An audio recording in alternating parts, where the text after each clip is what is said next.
Nous sommes heureux de vous accueillir ce matin pour cette webconférence consacrée à la question de l'accompagnement des jeunes les plus en difficulté d'insertion. La plateforme d'observation sociale Occitanie a initié en juillet ce cycle de webconférences consacrées au public jeune et à ses problématiques. Nous avions initialement prévu de nous réunir avec les partenaires de la Poste Occitanie au printemps dernier pour une journée d'études, mais le Covid en a décidé autrement. Donc nous avons mis en place ces petits modules ouverts aux partenaires en premier lieu et que nous ouvrons également plus largement aux acteurs locaux de l'action sociale qui sont intéressés par ces thématiques. À l'occasion de notre première webconférence qui s'est tenue en juillet dernier, nous sommes arrêtés sur les NEET en tant qu'indicateur statistique. Nous nous sommes proposés de décortiquer cet indicateur, d'où nous vient-il, comment est-il calculé, comment l'interpréter et quelle est la situation effective des jeunes NEET? Ont-ils tous les mêmes profils, besoins, difficultés? Ce matin, nous allons donc nous intéresser à l'accompagnement des jeunes en difficulté d'insertion sociale et professionnelle en Occitanie. Et comme vous pouvez le voir, je suis bien accompagnée. Je vais vous présenter un à un nos intervenants du jour. Nous avons en bas à droite Rodolphe Egenès, qui est conseil en politique, emploi, formation, insertion chez Solea Conseil. Il est par ailleurs le co-auteur d'une étude pour le compte de la DRGSCS Occitanie et pour GEST, le cabinet où il était précédemment en poste. Voilà. Bonjour. C'est une étude qui porte sur le repérage et la mobilisation des jeunes non insérés dans l'Aude et les Pyrénées-Orientales. C'est une étude qui a été menée en 2019, dont l'objet était de comprendre pourquoi les jeunes non insérés ne se rapprochent pas des structures d'insertion et quelles sont les mesures prises par ces structures pour capter ce public. Il va donc aborder avec nous notamment la question du repérage, de la mobilisation des jeunes et partager avec nous les bonnes pratiques qu'il a pu relever à l'occasion de cette étude. Nous avons également donc invité deux acteurs locaux de l'accompagnement à nous parler de leur expérience de terrain, qui chacun, à leur manière, propose à ces jeunes, nous verrons lesquels plus spécifiquement, un accompagnement vers l'insertion sociale et professionnelle. Il s'agit de Marina Herbeau, qui est directrice de l'école de production de l'ICAM de Toulouse. Cette école qui met les jeunes en situation de faire.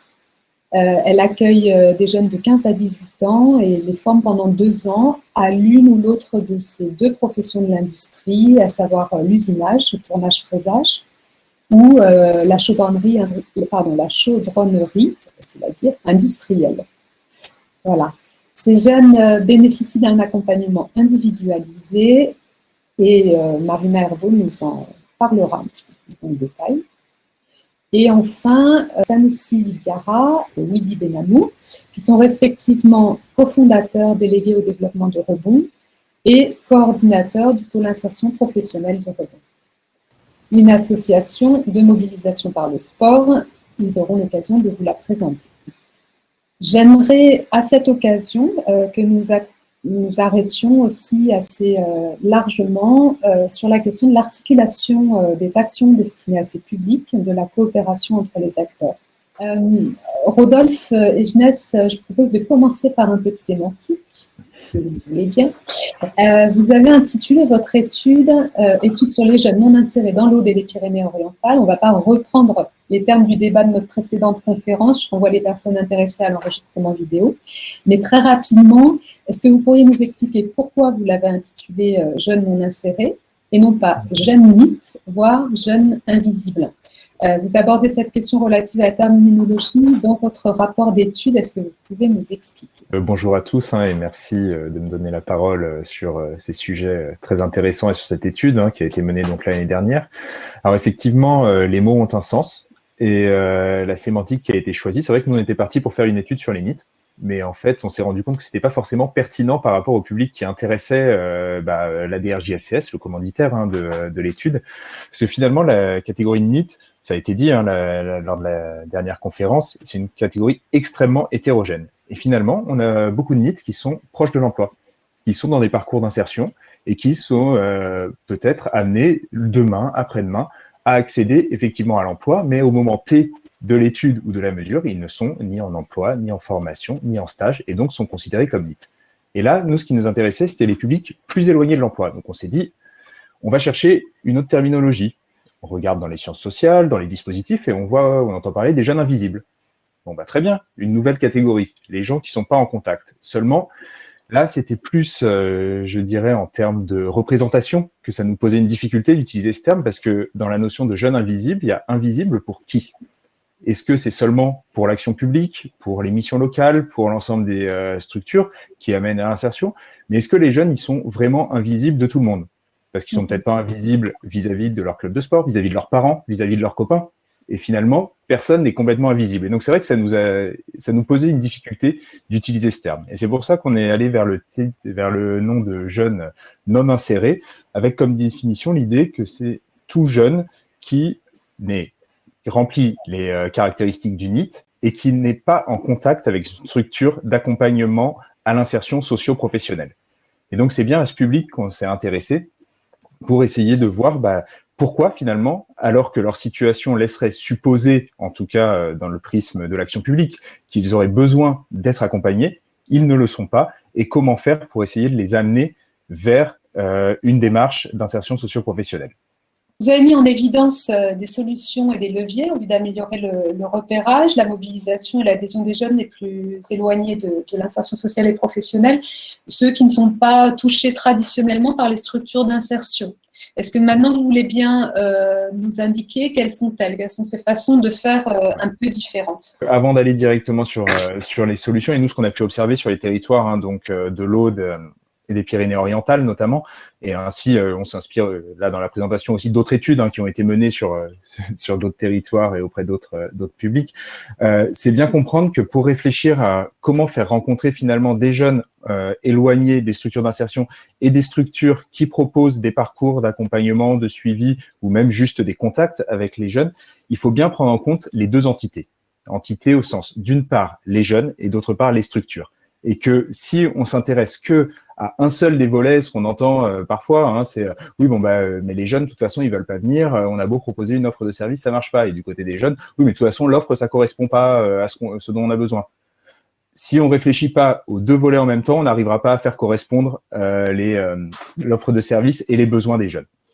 Et donc d'abord du côté des jeunes, il faut avoir conscience d'une chose, c'est particulièrement vrai en Occitanie, c'est vrai partout, mais on l'a bien vu en Occitanie, c'est que les jeunes non insérés, ce n'est pas une catégorie homogène, loin de là. Et donc, forcément, les réponses qui sont attendues de leur côté ou les solutions qui peuvent leur être proposées peuvent difficilement être homogènes également.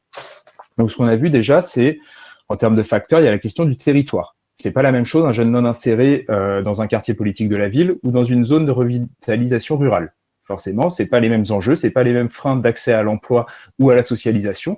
Et donc, les méthodes pour aller vers le jeune ou pour le faire venir dans une structure vont pas forcément être les mêmes. Si on ajoute à ça l'histoire particulière, chaque jeune a son histoire, et les situations personnelles peuvent recouvrir des cas extrêmement différents. Quel est le rapport avec la vie scolaire, l'éducation nationale ? Est-ce qu'il y a eu une période de décrochage scolaire ? Est-ce qu'il y a eu éventuellement des périodes de délinquance juvénile, des phénomènes de précarisation ou des vies de couple, une rupture sociale, ou au contraire, rien de tout ça. Parce qu'un jeune non inséré, il peut aussi ne remplir aucune de ces cases un peu préconçues qu'on peut avoir de se dire forcément il est en difficulté. Pas forcément. Ça peut être aussi par choix. Et là-dessus, on retrouve un autre facteur, c'est la question du rapport au jeune dans sa projection dans l'avenir. Et c'est quelque chose où on a interrogé dans le cadre de cette étude une quarantaine de jeunes, et c'est là-dessus qu'on s'appuie pour parler de ça. C'est dans sa projection dans l'avenir, parfois le jeune il a juste pas envie d'aller vers une structure d'accompagnement, il n'a pas envie de s'insérer pour l'instant. Et je veux insister sur une notion qui est revenue dans beaucoup de discours, c'est la notion de flemme. C'est beaucoup de jeunes nous disent, mais non, mais en fait, oui, pourquoi pas la mission locale, mais là, j'ai la flemme. Et ça correspond un peu à beaucoup de structures. Et donc, nous, ça nous interroge sur comment faire pour lever cette flemme et faire en sorte que le jeune puisse aller vers des structures. Et quand on interrogeait des jeunes qui ont été effectivement, après des périodes de non-insertion, au sens qu'on a défini précédemment, vers des structures, on a vu qu'il y avait différentes raisons, forcément. Il y a différents profils de jeunes, donc il y a différentes raisons de pourquoi un jeune finit par se diriger vers une structure d'insertion socio-professionnelle. Donc d'abord, un cas assez régulier qu'on a rencontré, c'est la question d'un besoin d'un coup de pouce financier. Une aide financière, voilà, le jeune a un besoin, et donc il se dit, bon, bah, j'ai pas la solution sous la main, donc je vais aller me diriger vers une structure d'insertion socio-professionnelle pour voir ce qui est possible. Souvent, c'est le cas de jeunes qui rencontrent des difficultés de mobilité, qui recherchent un financement pour le permis de conduire. Ça va les pousser, enfin les amener à pousser la porte d'une structure. Il y a aussi souvent des cas de besoin de logement-hébergement. Des jeunes dans des situations très précaires, en fait, qui à un moment n'ont presque plus d'autres solutions que de pousser la porte pour aller chercher de l'aide. Il y a aussi des jeunes qui vont directement pour la question de l'accès à l'emploi, qui vont se diriger vers ces structures, ou la prise en charge financière durable. Et on a aussi des jeunes qui n'ont aucun objectif. Et ça, c'est assez intéressant et à prendre en compte, c'est-à-dire qu'il y a des jeunes, ils vont vers une structure, ils savent pas trop pourquoi. On leur pose la question, pourquoi t'es là, pourquoi vous êtes là? Ils disent, je sais pas, on m'en a parlé, je me suis dit, je vais venir. Mais il n'y a aucune projection. Et donc là, on voit bien qu'il y a quand même un rôle assez important du côté des structures pour essayer d'accrocher. Il y a la question du premier contact et ensuite il y a la question de l'accrochage pour faire durer une relation et construire un parcours d'insertion socio-professionnelle.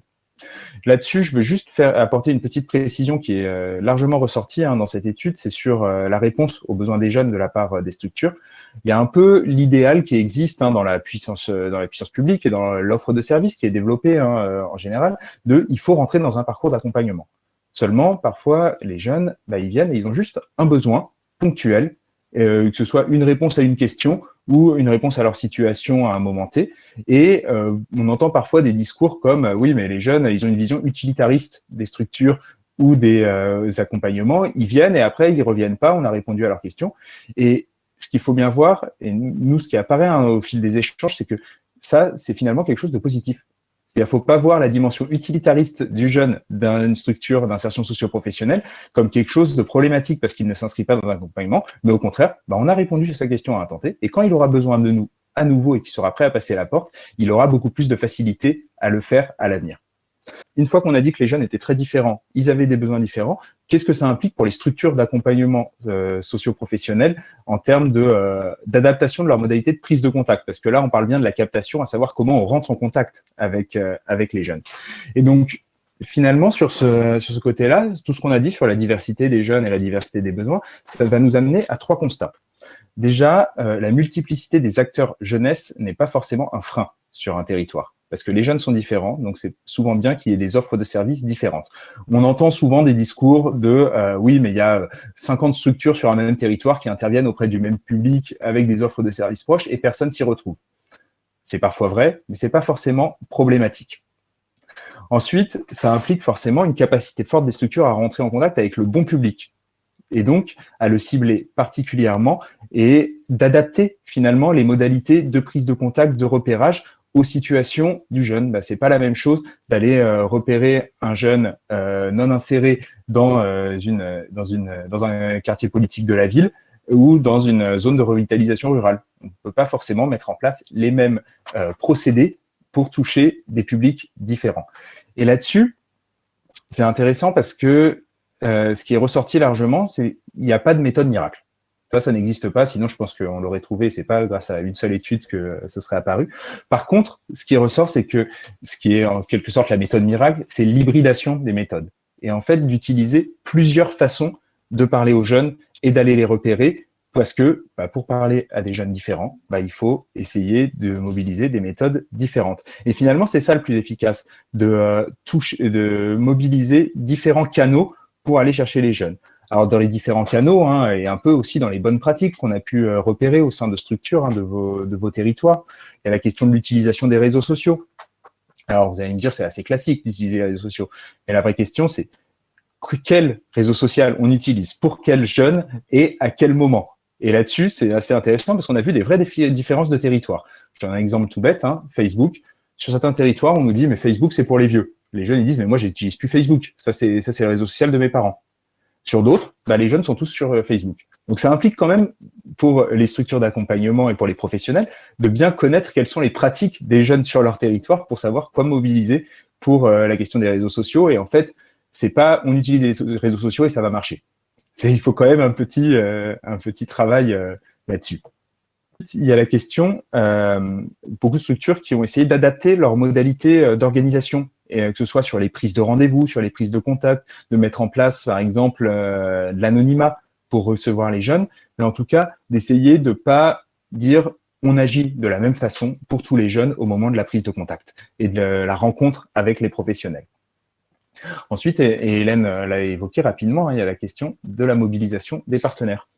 Et là-dessus, ça semble indispensable pour que les jeunes trouvent le dispositif qui leur convient. On l'a dit, il y a une diversité très forte des jeunes, il y a une diversité aussi très forte d'offres de services sur vos territoires.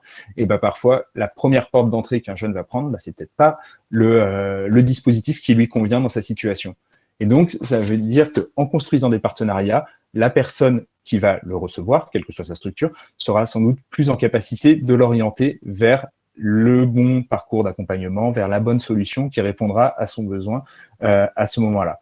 Et là-dessus, j'aimerais insister sur un point assez important, et ça, c'est pas du tout spécifique à votre territoire, mais on le voit largement partout en France, c'est un partenaire central de ces actions, mais qui est souvent difficile à mobiliser, c'est l'éducation nationale, où il y a un vrai enjeu sur beaucoup de territoires de dire réussir à travailler avec l'éducation nationale. C'est le cas sur certains territoires où ça peut souvent très bien fonctionner, et c'est, je dirais, un acteur qu'il faut réussir à mobiliser, et c'est possible. Donc voilà. Et enfin, dernière méthode, alors il en existe beaucoup, je rentre pas dans tous les détails, c'est les démarches d'aller vers ou de faire venir, avec l'objectif de toucher le public qui est non connu ou non utilisateur, et en utilisant parfois d'autres clés d'entrée que la question de l'insertion socio-professionnelle.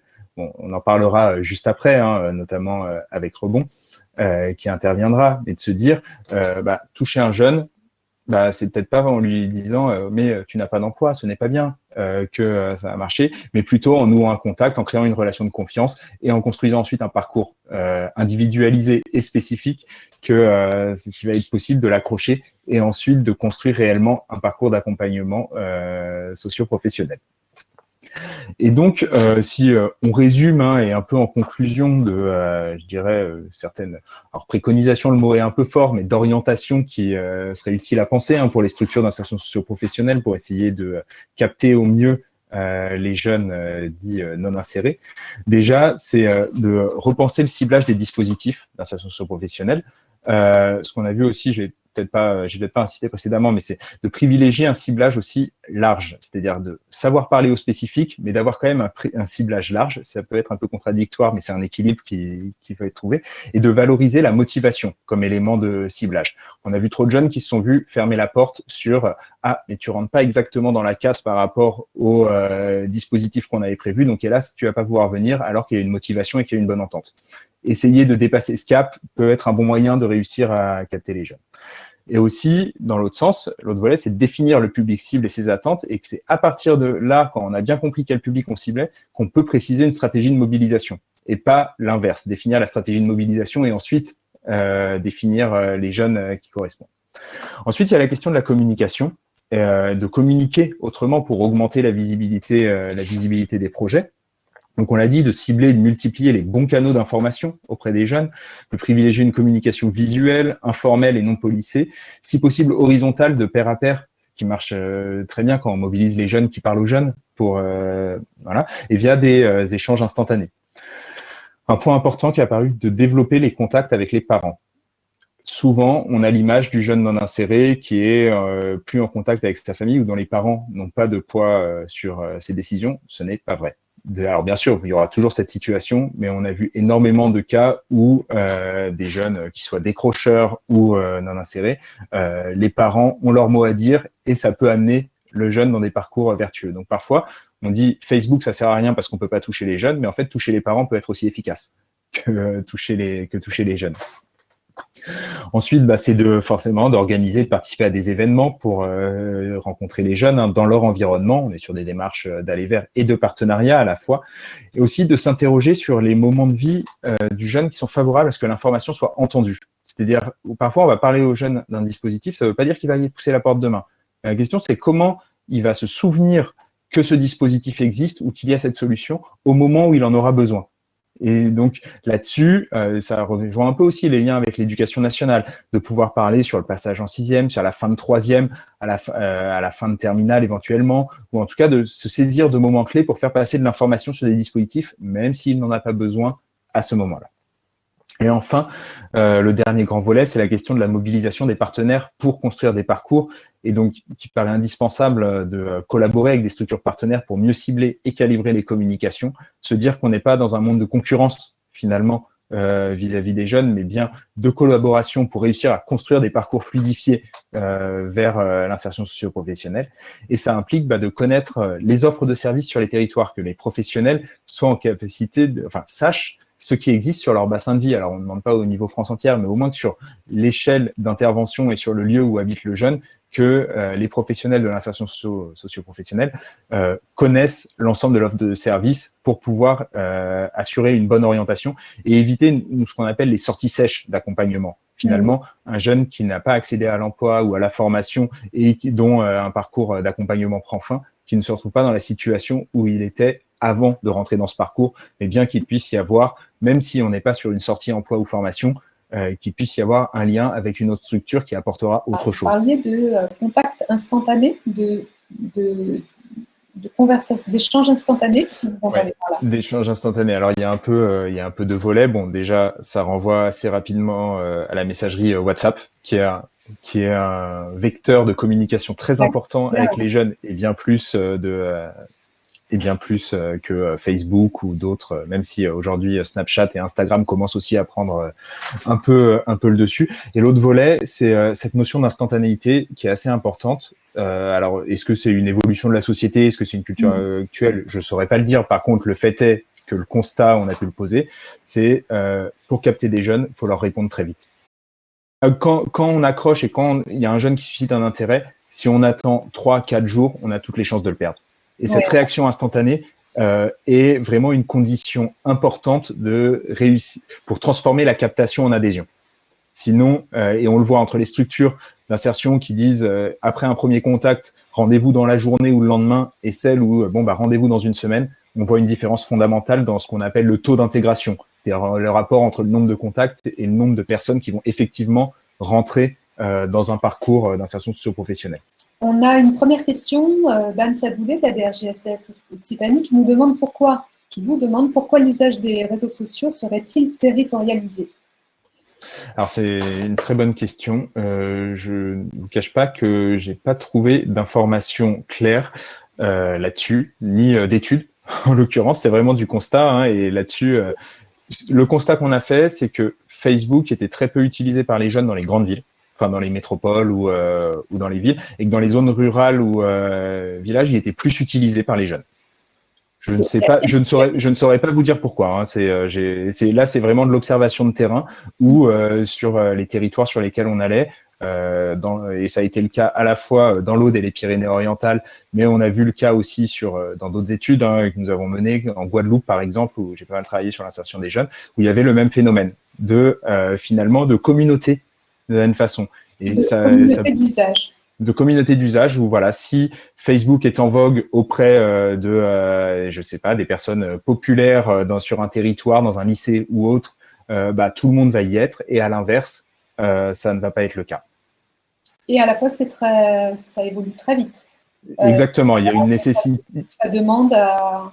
Il y a une nécessité vraiment que les professionnels se tiennent à jour. Alors là-dessus, il y a un dispositif de la CAF qui a beaucoup aidé les professionnels, de la CNAF, sur le promeneur du net, qui a permis de former un certain nombre de professionnels à l'utilisation des réseaux sociaux. Mais ça nécessite quand même toujours une mise à jour et une veille permanente, et aussi une information auprès des jeunes, parce que eux-mêmes, du jour au lendemain, vont changer de réseau social de prédilection. Ouais. Souvent. On a une deuxième question de Sarah Netter du SGAR Occitanie. Ouais. Elle demande, pour mobiliser des jeunes, que pensez-vous des approches centrées sur l'intrapreneuriat, entre guillemets, entre parenthèses, un exemple, format de type hackathon pour faire émerger des projets et coacher des jeunes? Alors, sur ce type de projet, j'ai déjà... Juste, pardon, du coup, peut-être, comme vous savez de quoi il retourne, pour ceux qui ne savent pas, un hackathon. Oui, alors je suis pas spécialiste du tout de ces sujets, mais si je comprends bien, ça va être des actions collectives où on va donner un défi à un ensemble de jeunes qui devront résoudre ensemble pendant une période donnée et pour faciliter du travail collaboratif. C'est une approche qui fonctionne, mais par expérience, surtout avec des publics peut-être les plus qualifiés ou les plus proches de l'emploi. En tout cas, j'ai rencontré plusieurs associations qui mettaient en place ce type d'intervention. Ça fonctionne, mais par contre, ça ne va pas toucher tout le monde. Et là, on rejoint la question. Au départ, de bonnes compétences numériques, ce qui est pas forcément. Ça, en fait, pour s'inscrire dans le projet, c'est pas nécessaire. Par contre, pour avoir l'envie de s'inscrire dans ce type de projet, là aussi, j'ai pas d'explication directe, mais le constat qu'on a pu faire, c'est que c'était souvent des profils de jeunes plus diplômés et peut-être un peu moins loin de l'emploi, mais quand même en situation d'insertion. Attention, quand je disais qu'il y a une grande hétérogénéité, ça permet de répondre à une partie du public jeune. Mais là aussi, je pense que la solution se retrouve dans l'hybridation des contacts, des modalités de contact avec les jeunes pour réussir à mobiliser le plus largement possible. Ok, une autre question, Arnaud Renac qui dit « Aller vers », vous entendez ça comment? Ça se matérialise par quoi? Quelle limite à ça? Alors, le principe du aller vers, c'est d'aller à la rencontre des jeunes dans leur environnement. Donc, c'est dire, voilà, je veux toucher des jeunes en quartier politique de la ville, je vais mettre une permanence, je vais faire un bus itinérant, je vais aller directement au sein des actions qui sont menées, par exemple, me pointer dans le centre social qui ait fait une animation en tant que représentant de ma structure, pour informer les jeunes sans qu'ils aient besoin d'aller chercher l'information eux-mêmes. Donc, les modes d'action sont extrêmement divers là-dessus. Mais le concept, c'est dire, je vais chercher un jeune dans son environnement et je ne demande pas à ce qu'il vienne vers moi. Puis après, il faudra voir comment ça se met en place. Quelles limites? On en revient un peu toujours au même. On va pas toucher tout le monde. Il faut réussir à toucher, à rentrer en contact avec les jeunes et à voir les bonnes modalités. C'est-à-dire, on a vu souvent des démarches d'aller vers où il y a des gens sur les territoires, sur les quartiers, mais les jeunes ne vont pas les voir. Donc, il faut aussi des professionnels qui sachent utiliser les codes, les bons moyens pour assurer la première prise de contact. Tout ça pour dire, il suffit pas juste de se pointer là où vivent les jeunes pour capter des jeunes. Alors, je pense que, voilà, aussi hoche la tête, et en effet, je pense que nos autres intervenants vont pouvoir s'exprimer sur le sujet, puisqu'ils connaissent bien le sujet. Sarah Netter ajoute une question. Au regard de votre étude, dans quelle situation le numérique peut être un levier de mobilisation, en plus des réseaux sociaux, ou au contraire, un frein? Si je comprends bien, et qu'on oublie la question des réseaux sociaux, c'est en quoi la mobilisation du numérique permet de mobiliser les jeunes hors réseaux sociaux. J'aimerais apporter une précision, mais qui touche directement à cette question. Ce dont on s'est rendu compte, c'est que contrairement aussi à une idée reçue, les jeunes qui maîtrisent très bien les réseaux sociaux ne maîtrisent pas forcément le numérique.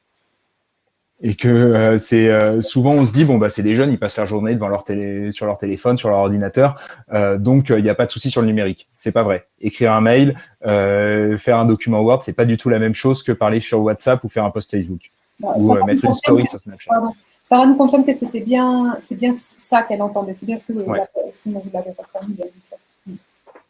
Donc voilà, je pense que c'est important. C'est en fait, numérique, c'est pas plus ou moins un levier de mobilisation hors réseaux sociaux. Par contre, c'est un sujet qu'il faut réussir à travailler avec les jeunes, même si eux ne sont souvent pas conscients ou ne veulent pas reconnaître que oui, ils ont des lacunes numériques, malgré le fait qu'ils utilisent très bien leur téléphone ou autre. Mais là-dessus, ça m'intéresserait d'avoir le regard des professionnels qui interviennent directement, parce que moi, je me base sur, je suis pas très opérationnel, j'ai juste interrogé les personnes. Les jeunes qu'on accompagne sur les dispositifs d'insertion professionnelle à rebond, on se rend compte qu'effectivement, ils sont très à l'aise sur leur téléphone, sur les réseaux sociaux, WhatsApp, etc. Mais pour ce qui est des outils vraiment adaptés à la recherche d'emploi, par exemple, comme le disait Rodolphe, envoyer un mail, rédiger un document Word, savoir faire un CV, souvent ils ont des lacunes. Ils ont des lacunes et il y a vraiment besoin de travailler là-dessus avec eux. Et surtout aussi, en fonction des publics, tout le monde n'a pas forcément accès au numérique. Du coup, baser sa stratégie de repérage là-dessus, de mobilisation là-dessus, ça serait exclure de fait une grande partie des jeunes qui n'ont pas accès encore à ces outils. Pas accès au réseau, pas accès au support, au matériel. Pas accès à un ordinateur, pas accès aussi au réseau, effectivement. Et même s'ils auraient éventuellement accès à l'outil, pas forcément de formation, de maîtrise de l'outil. Donc, ça fait partie du travail qu'on fait avec les publics au quotidien. Pour moi aussi, ce serait plutôt un frein parce que, voilà, compte tenu de leur niveau de maîtrise des outils informatiques et notamment des outils bureautiques, mais aussi dans la partie recherche documentaire, ils n'ont pas forcément une culture de chercher de l'information à travers Internet, autrement que cette information qui arrive directement par le réseau social dans lequel ils évoluent ou par lequel ils échangent des informations. Donc, même si on publiait de l'information sur des dispositifs ou des choses comme ça, c'est pas forcément eux qui iraient la chercher, cette information-là. Par contre, des encadrants, des éducateurs, la famille, etc., pourraient trouver cette information et la relayer aux jeunes. Mais eux, directement, ont pas, voilà, on l'a remarqué beaucoup, n'ont pas forcément cette culture de la recherche documentaire Internet, quoi. En complément de ce que disait Weedy sur l'absence d'équipement dans certains foyers et sur certains territoires, c'est très vrai encore aujourd'hui. Par contre, on a pu aussi observer un phénomène de perte de contact, par exemple de certains piges et biges, point information jeunesse ou bureau d'information jeunesse sur des territoires ruraux qui en fait étaient les seuls équipés en connexion Internet ou avec un ordinateur et qui captait tous les jeunes du territoire qui passaient à l'intérieur et donc au passage, ils en profitaient pour discuter, pour donner quelques informations. Et en fait, le Wi-Fi étant arrivé dans les maisons, ils ont aussi perdu la capacité à capter un certain nombre de jeunes par ce biais. Donc, ça veut dire qu'il a fallu un peu se réinventer. C'est pas forcément un frein, c'est de l'évolution, mais il y a aussi cette nécessité d'adaptation permanente à la réalité numérique des jeunes. Je vous invite à nous parler, Marina Herbault, de cette réponse individualisée que vous proposez, qui fait que quelle est selon vous la plus-value de votre accompagnement? Nous, à l'ICAM, effectivement, on va faire de l'accompagnement vraiment. On a la chance de pouvoir faire de l'accompagnement vraiment individualisé sur l'école de production. Alors, pour rebondir un petit peu sur ce que disait Rodolphe, il y a une première partie que je pense importante de cet accompagnement qui est ce que Rodolphe décrivait comme l'accrochage et qui chez nous s'appelle la période d'essai. Donc, c'est choisi effectivement en relation avec le monde de l'entreprise parce que l'école de production travaille sur des commandes réelles d'entreprise, etc. Donc, on est vraiment beaucoup, c'est la base de la pédagogie qu'on met en place. Donc, on appelle ça effectivement une période d'essai. Et pendant cette période d'essai de 15 jours, qu'on fait avec tous les jeunes qui souhaitent venir à l'école de production, on les met vraiment dans les conditions réelles de cet accompagnement. Donc, en leur présentant tous les acteurs et en leur faisant vivre le quotidien de ce qu'ils vont vivre avec un accompagnement chez nous, pour qu'au bout de 15 jours, ils puissent faire, on va dire, un vrai choix. Parce que quand on dit qu'ils ont du mal à se projeter, effectivement, si c'était juste un entretien ou deux dans un bureau en disant on va t'accompagner de telle manière, ce ne serait pas concret. Donc, on leur dit très peu de choses, on leur dit viens à telle heure, tel jour, et puis voilà, on leur fait vivre un petit peu le quotidien de l'école de production pendant 15 jours, exactement le même quotidien que nos élèves. Donc, sur le même rythme, avec, donc, ils rencontrent les gens qui sont là pour mettre le cadre, les formateurs qui sont peut-être plus proches, et en voyant tous les acteurs, déjà, ça crée une relation de confiance. Et ils voient vers qui, parce que des fois, quand ils rencontrent qu'une seule personne, c'est pas forcément la bonne. Donc là, le fait de rencontrer plein d'acteurs, il suffit que dans tout, peut-être ça peut être un bénévole ou quelqu'un qui va finir par accrocher le jeune, il va se dire ah bah tiens, je me sens bien avec cette personne, peut-être que ça vaut le coup que j'y aille et que je me fasse accompagner et que je rentre dans ce dispositif d'insertion. Donc pour nous, ça déjà, c'est une période importante. Et à l'issue de cette période, il y en a qui restent et il y en a qui partent. On va dire en connaissance de cause. Donc il y a déjà ces 15 jours. Et ensuite, donc le public qu'on reçoit, nous, ce sont des jeunes, donc entre 15 et 18 ans, qui sont des jeunes qui, pour la plupart, sont déscolarisés. Alors, ça peut être des décrocheurs scolaires, ça peut être des jeunes qui ont des troubles d'apprentissage, ça peut être des jeunes qui sont sous main de justice, ou ça peut être aussi des mineurs étrangers non accompagnés. Donc, ils ont tous un profil vraiment complètement différent. Et de ce fait, on ne peut pas faire, même si on les prépare à un CAP et qu'on est dans une dynamique, enfin voilà, on les prépare à un diplôme comme pourrait le faire un lycée classique, on ne peut pas du tout être dans une dynamique classe, niveau, etc. Puisque on en a qui arrivent de 3e, mais d'autres arrivent de 5e et d'autres ont arrêté l'école en primaire. Donc, il faut qu'on parte vraiment de leur niveau de départ, on va dire le niveau scolaire de départ, et on accompagne du coup de manière individualisée ce niveau scolaire de départ, mais aussi le reste, pas seulement le niveau scolaire, aussi le jeune dans son savoir-être, dans comment il se sent, etc. Et donc, on met aussi tout un tas d'accompagnements pour l'aider à se sentir mieux, à prendre confiance en lui, à mieux s'exprimer à l'oral si c'est là que ça pêche. Et en fait, à chaque chose identifiée qui nécessite besoin identifié, on apporte une ressource. Donc, on a la chance de travailler avec énormément de bénévoles dans des domaines très différents. Donc, concrètement, ça peut être voilà, quelqu'un qui va aider dans la gestion mentale, donc l'organisation de la pensée, quelqu'un qui va aider dans l'élocution, l'éloquence, le théâtre, quelqu'un qui va faire de l'argile, donc qui va aider le jeune à exprimer tout un tas de choses qu'il ne peut pas exprimer avec des mots. Enfin, voilà. Donc, en fonction du besoin, on va essayer de trouver la ressource. Et une autre des composantes, c'est de faire un suivi vraiment régulier et d'adapter cet accompagnement. C'est-à-dire que d'une semaine à l'autre, ça peut varier. Il peut ne plus avoir besoin de ça et avoir besoin d'autre chose. Donc, on est aussi vraiment hyper réactif. Et là, ça reprend ce que disait Rodolphe. Il faut être aussi, dès qu'un jeune, on va continuer à faire quelque chose dont il a plus besoin et il peut partir. Donc, comme le but, c'est quand même qu'il reste 2 ans, on va aussi, nous, s'adapter à lui, à son évolution. Voilà, qui pourrait évoluer. Je voudrais vous entendre sur les différents publics que vous avez et notamment les caractéristiques des derniers jeunes que vous accueillez qui ont un profil un peu différent de ceux que vous avez eu jusqu'à présent. Alors, historiquement, effectivement, l'école de production a toujours accueilli beaucoup des jeunes sous main de justice et des jeunes qui sont des décrocheurs ou qui se trouvaient pas bien dans le système scolaire classique. Ça, c'est, on va dire, la base sur laquelle l'école de production est née.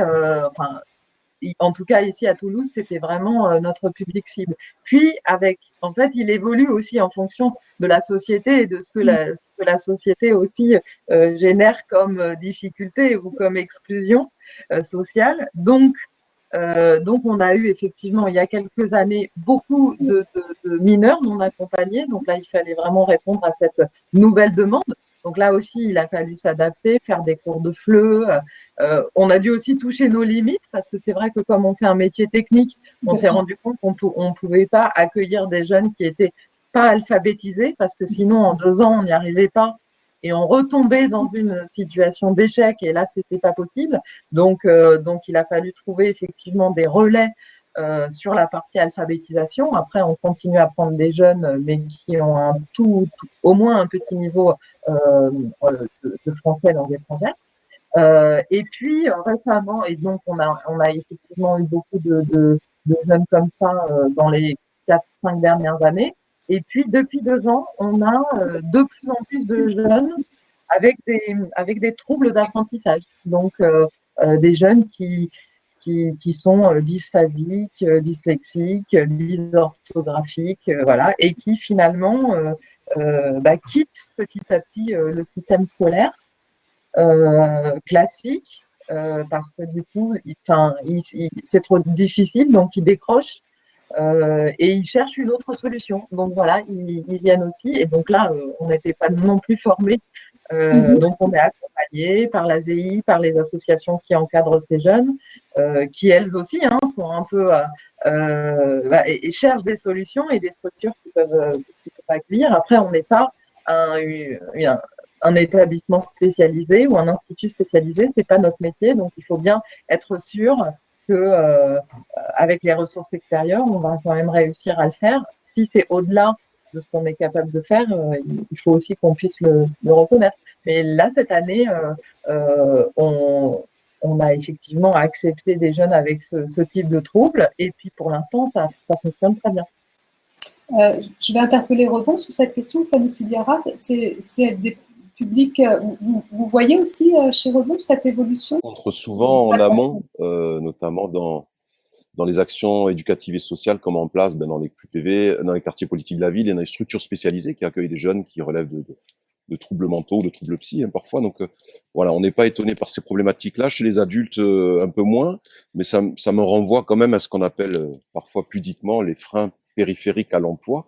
Ils sont pas si périphériques que ça. Il y a des problématiques sanitaires que vous décrivez, mais il y a des problématiques liées au logement ou parfois des problématiques d'addiction ou autres qu'il est nécessaire de prendre en compte si on veut permettre à ces publics-là d'aller vers une insertion professionnelle et durable. Et je vois bien à travers l'exemple que vous donnez, Marina, la nécessité des acteurs d'aller chercher des alliances spécifiques, éducatives et sociales. Là, vous citiez l'ASEI, qui est une grosse association d'éducation spécialisée médico-sociale, qui connaît ces problématiques-là. On ne peut pas agir uniquement à notre niveau avec les dispositifs les plus aguerris. On est systématiquement obligé d'aller chercher des partenaires qui nous permettent de répondre aux spécificités des publics et à leurs problématiques, qui encore une fois sont pas des freins annexes à la recherche d'emploi, mais qui pèsent énormément dans la difficulté de formation, d'accès à l'emploi. Mais Weedy pourra préciser peut-être les problématiques auxquelles on est confronté chez les jeunes en insertion pro. L'arrêté de rebond, que ce soit sur le pôle éducatif et sur le pôle insertion professionnelle, c'est de vraiment prendre l'individu dans sa globalité, qui permet d'identifier des freins, dont des freins périphériques à l'emploi. Et très concrètement, on va être sur des freins, par exemple, sur le dossier administratif, on va être sur des freins liés aux problématiques de santé. Un jeune qui n'a pas de carte vitale, qui n'a pas de mutuelle, qui n'a jamais fait un bilan de santé, pour qui, justement, il y a besoin, avant même de penser à l'emploi ou à la formation, de passer par ces étapes. On va être aussi sur les problématiques de logement, bien sûr. Ça nous arrive, là encore récemment, de recevoir des jeunes en hébergement d'urgence. Donc, parfois, pour certains publics, on se rend compte que l'insertion professionnelle vient dans un second et dans un troisième temps, pour certains. Et pourtant, ils viennent taper à la porte par le biais de cette entrée insertion professionnelle. Donc, c'est prendre le temps de leur expliquer, donc via l'accompagnement individualisé, comme disait Marina, prendre le temps de leur expliquer que voilà, il va falloir régler un certain nombre de problématiques, lever un certain nombre de freins, avant même de pouvoir penser à l'insertion professionnelle. C'est vraiment deux concepts, les freins périphériques à l'emploi et l'insertion professionnelle, c'est vraiment deux concepts qui sont indissociables les uns les autres et qu'il faut travailler en même temps, voire d'abord le côté social. Comment ils accueillent ça, ces jeunes? Est-ce que ça les met en confiance, j'imagine, non? Ça les rassure, en fait, d'avoir une prise en charge globale où ils ne se rendent pas forcément compte de ce que ça représente dans les freins à leur insertion et à l'emploi? Alors, souvent, beaucoup sont insouciants et n'ont pas forcément conscience que voilà, il va falloir travailler d'abord les freins périphériques avant de rentrer sur le type d'emploi ou de formation, mais en général, ça rassure. Ça rassure parce qu'au sein de la même structure, ils vont pouvoir travailler à la fois donc, les problématiques sociales et le volet professionnel. Ça permet de limiter les interlocuteurs et forcément, la relation de confiance en ressort grandit en fait. Parce que du coup, l'interlocuteur sera le même auprès du jeune, à la fois pour travailler le volet professionnel et à la fois le volet social. Donc, il y a quelque chose d'assez rassurant pour eux. Après, c'est difficile de les emmener aussi sur ce terrain-là, de les emmener à exprimer, à verbaliser les problématiques sociales. C'est pour ça que ça demande vraiment beaucoup d'entretien individuel avant même de pouvoir parler, par exemple, des problématiques de santé. Mais ça peut être des problématiques aussi d'ordre familial. Donc la relation de confiance, il faut qu'il y ait vraiment un prémisse de cette relation de confiance avant que les jeunes s'autorisent à parler de ces problématiques. Donc ça sous-entend beaucoup d'individuels et aussi beaucoup de régularité dans les échanges que l'équipe pédagogique va pouvoir avoir avec eux. Une autre dimension qui, vous me l'avez dit, est importante, qui vous paraît importante dans cet accompagnement individualisé, c'est l'adhésion des différentes parties prenantes, organismes de formation, structures d'accompagnement et entreprises. Vous pouvez, l'un ou l'autre, comme vous voulez, nous expliquer un petit peu qu'est-ce que ça offre, en fait, cette relation tripartite, en quoi c'est important.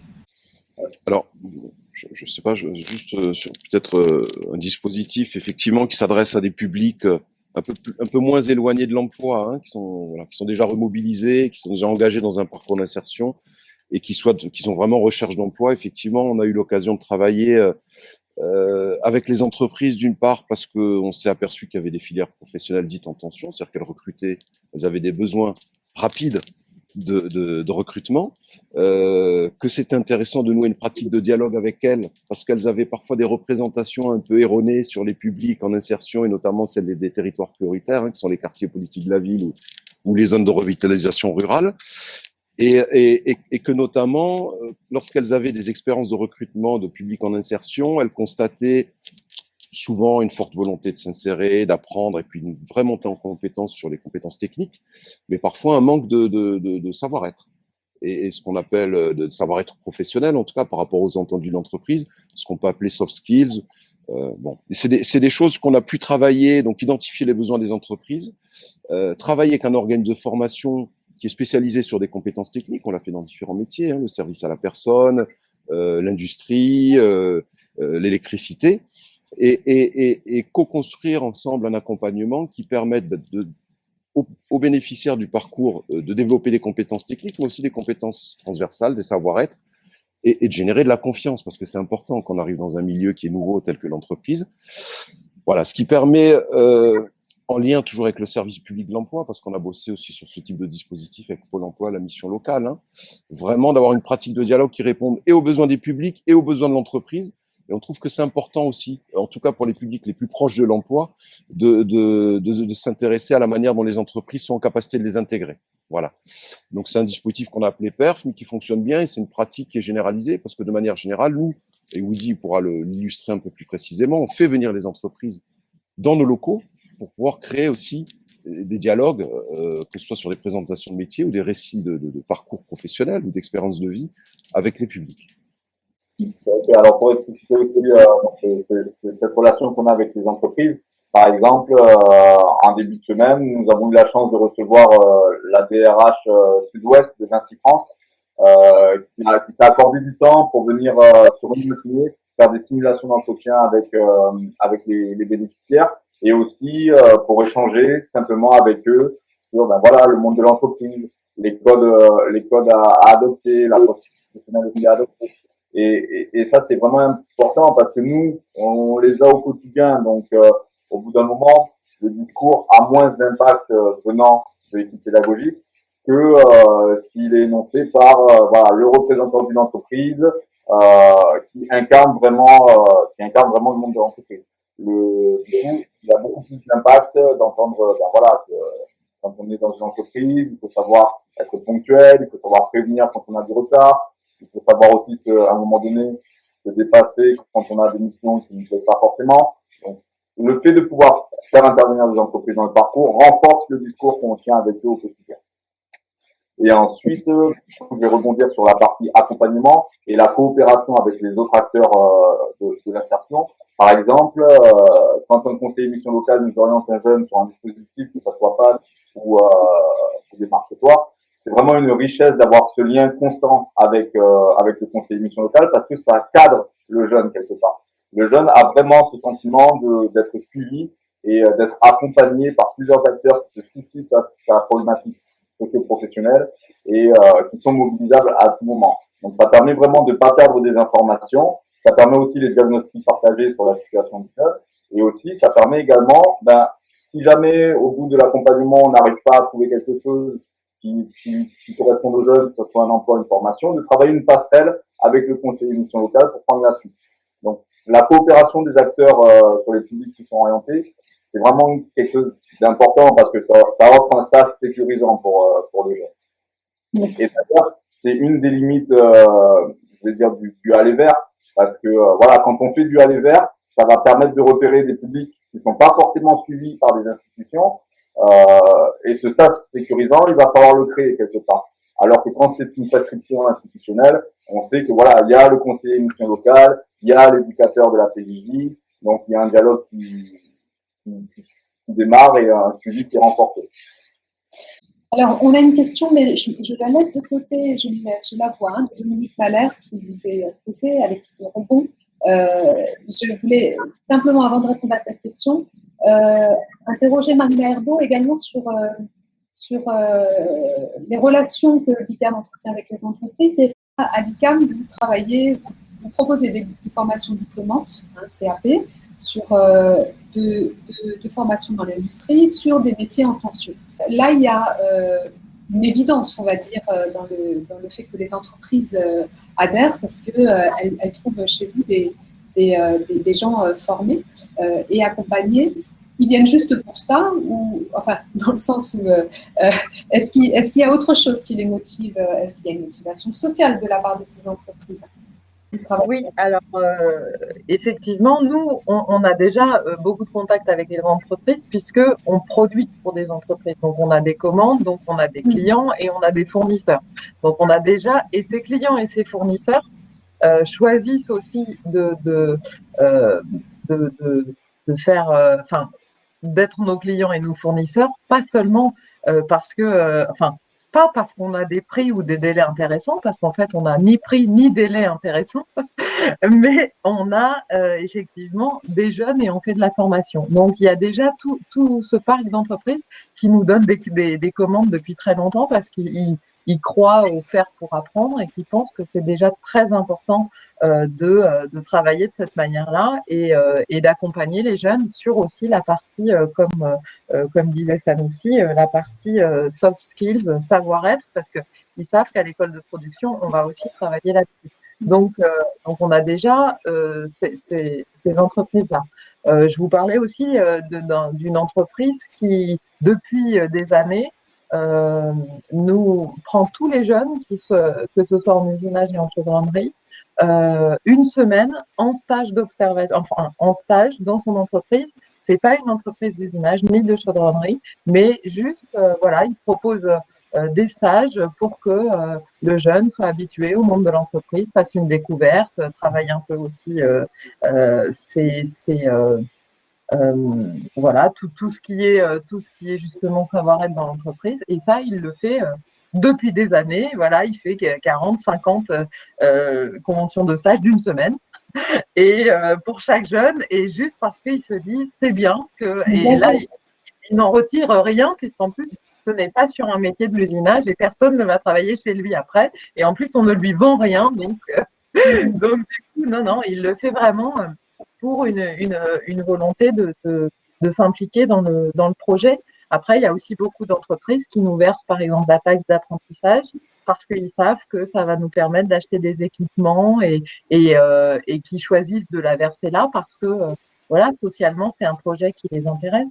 Donc, je pense que les entreprises ne sont pas du tout insensibles à cette problématique sociale de l'insertion des jeunes et qu'à leur échelle et de plusieurs manières différentes, ils peuvent effectivement contribuer. On a aussi des personnes qui viennent parler de l'entreprise, faire des entretiens alors qu'ils vont pas forcément les embaucher parce que c'est plutôt des entreprises qui prennent dans l'aéro et nous, on forme pas à un niveau en usinage qui permette de faire de l'aéronautique, en tout cas pas tout de suite. Et pourtant, ils viennent parler aussi pour donner des perspectives, voilà, donner de l'espoir, faire rêver les jeunes sur. Et ça, c'est important aussi. Donc oui, il y a beaucoup d'interventions possibles et de relations avec les entreprises. Comme pour les jeunes, c'est une relation de confiance en fait qu'il faut instaurer avec ces entreprises qui du coup se mesurent dans le temps. Donc il faut patiemment discuter, échanger et nouer des relations. Après, voilà, juste à titre anecdotique, quand j'écoutais Sanoussi, je me disais que oui, effectivement, c'est très important de créer le lien de confiance. Et puis nous, on le fait. Après, il faut vraiment toujours aussi trouver l'équilibre et ne pas fausser la représentation que le jeune pourrait avoir de l'entreprise. Donc, c'est vrai que plus c'est les entreprises qui parlent sans nous, mieux c'est. Parce que si on est trop présent, il peut y avoir aussi une confusion dans la tête du jeune il m'aide, donc il va m'aider. Enfin, elle m'aide, lui il m'aide, et donc lui il va m'aider aussi. Oui, alors qu'à un moment donné, quand le jeune il se retrouve dans l'entreprise, et il faut qu'on arrive à leur passer vraiment les codes de l'entreprise et pas forcément les codes que nous, on a avec l'entreprise parce qu'on les connaît bien, parce qu'il y a une confiance. Donc, il y a aussi cet enjeu.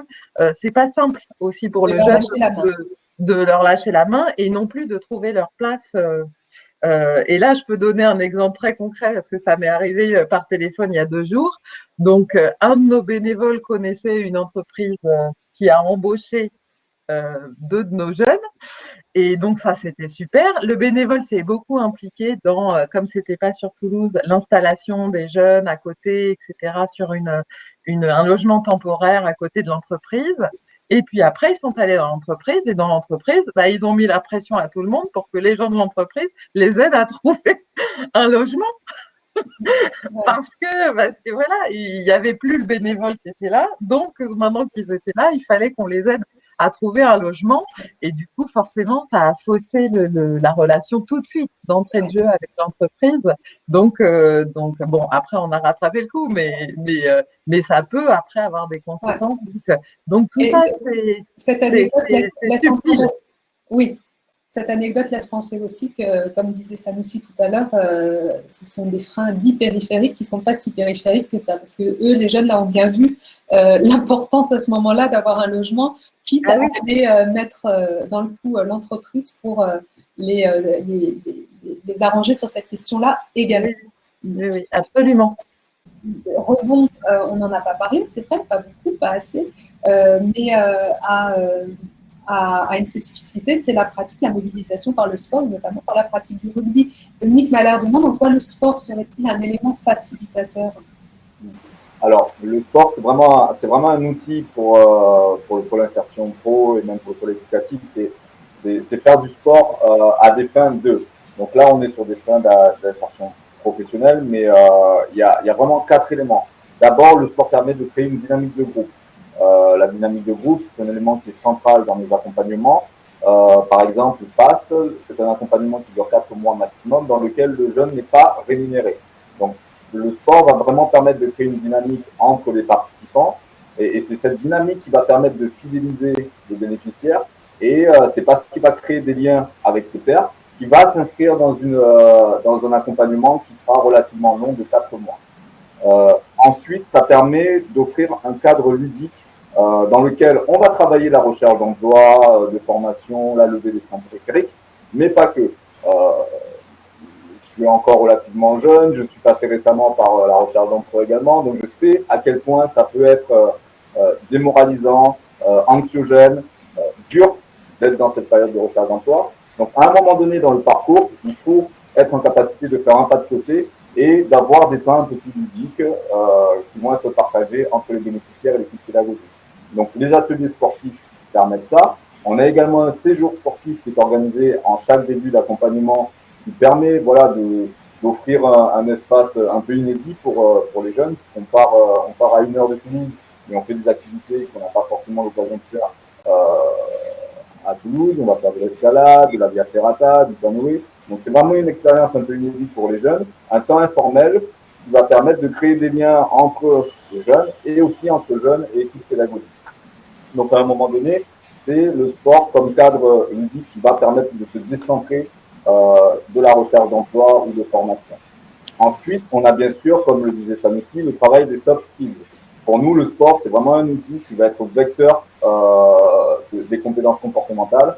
C'est-à-dire qu'à travers les ateliers sport, on va travailler donc l'esprit d'équipe, la communication, le dépassement de soi, le respect du cadre. Donc, toutes les compétences qui vont être transférables dans le monde de l'entreprise vont être travaillées à travers des activités sportives. Et enfin, c'est quelque chose qui est très très important, souvent, dans tout accompagnement, on a le jeune face au conseiller ou à la conseillère en insertion professionnelle. De fait, il y a une relation hiérarchique qui s'instaure parce que quelque part, le conseiller en insertion professionnelle est garant d'un savoir qu'il va transmettre aux bénéficiaires. Comment faire une lettre de motivation, comment faire un CD. Il va l'aiguiller dans la recherche d'emploi. Donc, il y a une relation hiérarchique qui s'installe. Et cette relation hiérarchique, elle n'est pas bénéfique à l'alliance de travail entre le jeune et le bénéficiaire.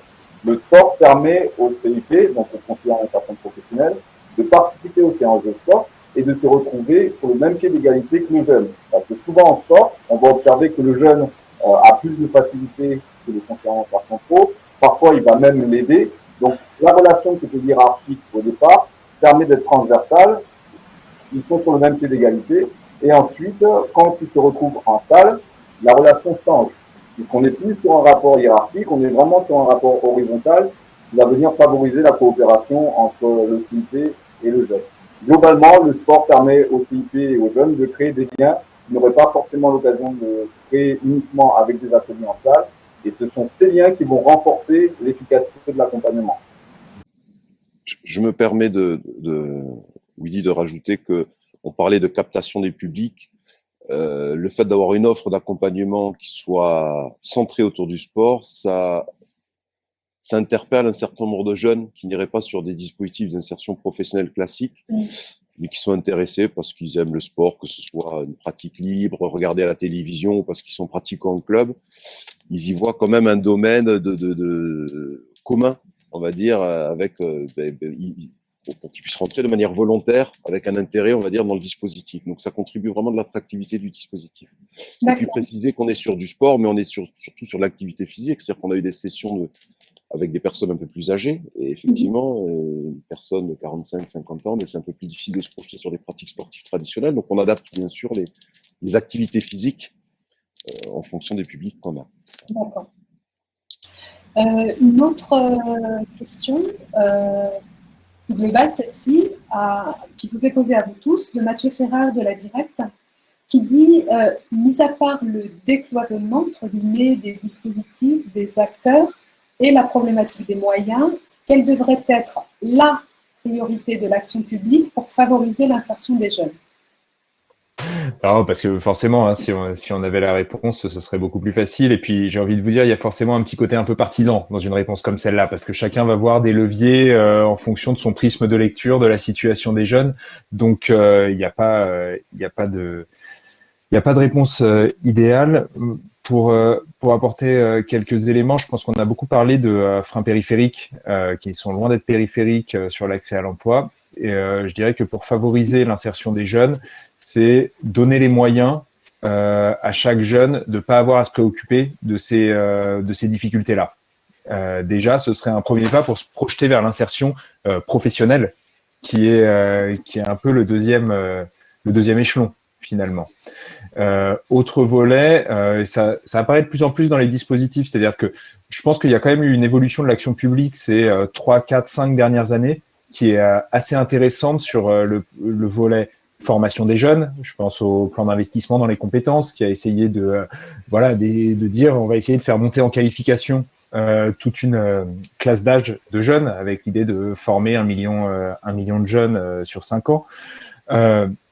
et en parallèle d'essayer de toucher un public un peu plus large. Je pense à la stratégie nationale de lutte contre la pauvreté et contre l'exclusion, avec les préfigurations du service public de l'insertion, qui sont théoriquement des moyens pour uniformiser un peu les dispositifs, pour essayer de travailler sur tous ces freins. Ça va plutôt, je pense, vers dans le bon sens, mais c'est pas forcément suffisant. Et il y a aujourd'hui un enjeu fort, et ça en a parlé, c'est la question du lien avec l'entreprise.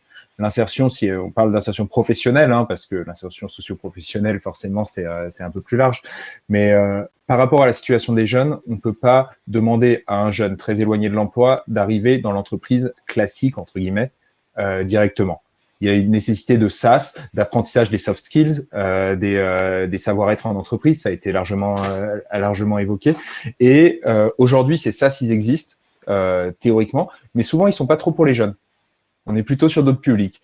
Et globalement, les jeunes se retrouvent plus ou moins, par principe, exclus d'un certain nombre de dispositifs. On voit beaucoup moins de jeunes dans les structures d'insertion par l'activité économique que d'autres publics, parce que les jeunes, ils vont plutôt aller en garantie jeune. Ils vont plutôt aller faire un stage à un moment, et puis ils doivent rentrer directement dans l'entreprise. Ils sont jeunes, ils peuvent s'adapter. Je suis pas sûr que ce soit toujours le cas, et je pense qu'un certain nombre d'étapes intermédiaires ciblées, pas forcément directement vers les jeunes, mais au moins qu'on puisse ouvrir des dispositifs de droit commun qui sont aujourd'hui souvent centrés ou voire réservés. Bon, on ne parle pas du RSA, mais vous connaissez le sujet largement, qui sont ciblés vers les plus de 26 ans. Est-ce que finalement ça pourrait pas répondre à des besoins des jeunes à qui on demande d'être autonome à 18 ans dans leur gestion, mais à qui on donne pas forcément les moyens de l'être par rapport aux politiques publiques qui sont mises en place. Parlons du déploiement des acteurs, ou plutôt de la coopération des acteurs. J'aimerais vous entendre assez largement sur cette question. Avant de partir là-dessus, je vois que Marc Duroec du CRIJ nous pose une question. Nous fait une remarque. Difficile d'amener les acteurs à collaborer d'emblée et efficacement quand une bonne partie sont mis en concurrence pour répondre aux appels d'offres qui portent le financement d'une part de l'action publique. Ça met les acteurs dans une position peu favorable pour le lien. Peut-être témoigner aussi d'une dynamique entre plusieurs acteurs de l'insertion pro sur Toulouse qui, dans la perspective d'une réponse à un appel à projet du parcours individuel compétences, investissement compétences, a commencé à réaliser un diagnostic en commun sur les problématiques justement centrées sur les publics pour aller vers l'emploi. Voilà. Et puis c'est un diagnostic, alors je prends la peine de préciser quand même, parce qu'il y a un certain nombre d'acteurs de l'insertion pro, mais on avait aussi le Toulouse Métropole Emploi et notamment le MEDEF aussi, qui est syndicat représentant les entreprises, un des syndicats représentant les entreprises. Parmi les acteurs de l'insertion pro, on s'est rendu compte, et je crois que ça a été largement partagé à l'occasion des échanges tout à l'heure, c'est-à-dire qu'en fait, nous ne sommes tous intervenants qu'une réponse partielle à des problématiques complexes et beaucoup plus larges que celles auxquelles on peut répondre. Et donc, d'acter la nécessité, dans nos prises en charge, de travailler en lien. On parlait tout à l'heure d'alliances éducatives et sociales avec d'autres acteurs qui ont les bonnes réponses.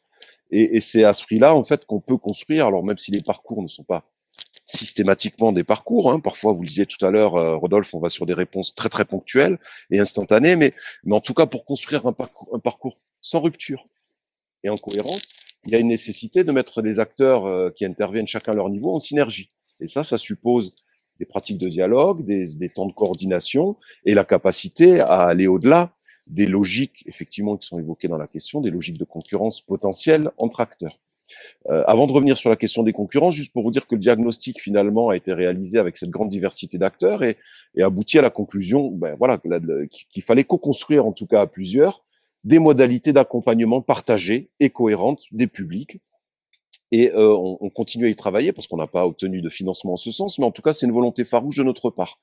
Et il a fallu effectivement qu'on fasse un pas de côté par rapport au fait que nous émargeons pour certains sur les mêmes lignes budgétaires. Vous parliez en préambule des NIT, on sait très bien qu'il y a des lignes budgétaires européennes qui transitent par la Direction régionale du travail, et c'est une très bonne chose, une politique volontariste en la matière, et qui vient nous soutenir pour la plupart d'entre nous. C'est le cas du plan d'investissement sur les compétences aussi. On est tous sur les mêmes lignes budgétaires, et on peut vite se retrouver, si on n'a pas pratiques partenariales intelligentes, à se chamailler les publics, parce qu'il y a des enjeux en termes de volume de public et de typicité de public qui, elles aussi, sont une problématique de mon point de vue.